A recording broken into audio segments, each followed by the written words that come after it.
Bonjour, dans cette vidéo, je vais t'expliquer comment faire un exposé avec PowerPoint.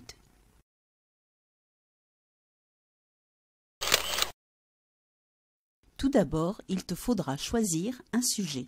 Peut-être que ton professeur aura fait une liste des sujets possibles en rapport avec ce qui est étudié en classe dans l'année.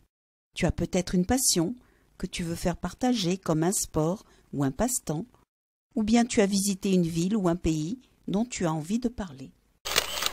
Ensuite, il te faudra faire un plan, c'est-à-dire préparer dans quel ordre tu vas exposer ton sujet.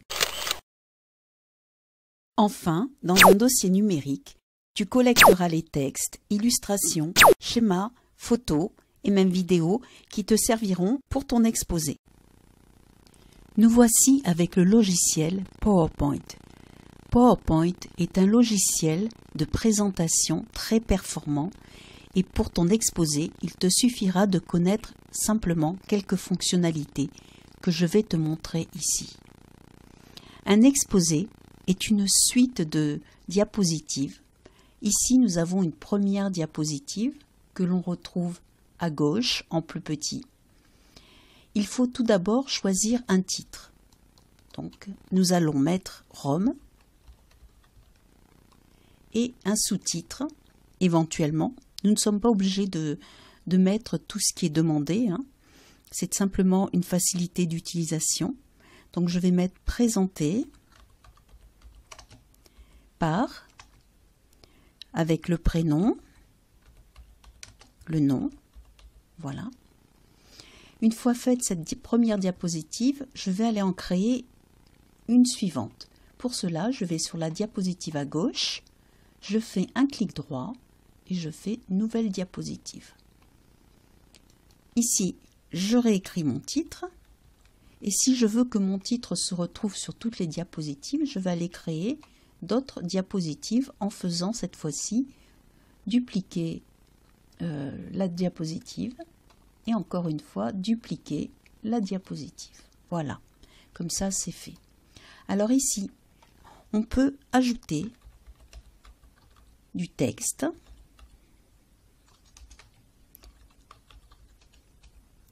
des phrases courtes,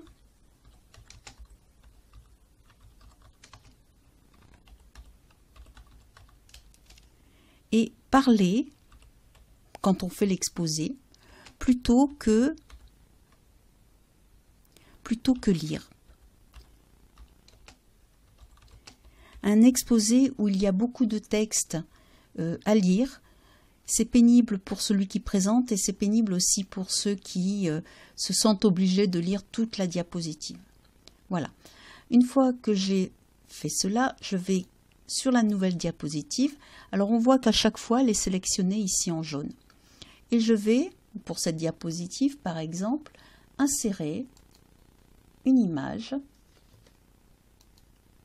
dans mon dossier. Alors image veut dire photo, image, schéma et même un GIF animé si on le souhaite. Donc je vais faire insérer, voilà. Dans cette diapositive ici, je vais insérer cette fois-ci une vidéo comme ceci. Voilà.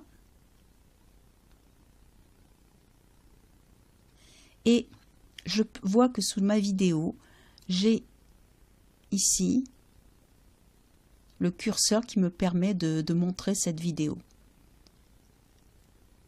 Alors, pour autant, ma présentation n'est pas terminée parce que maintenant, je vais faire la mise en page grâce à Création qui me permet de choisir un fond.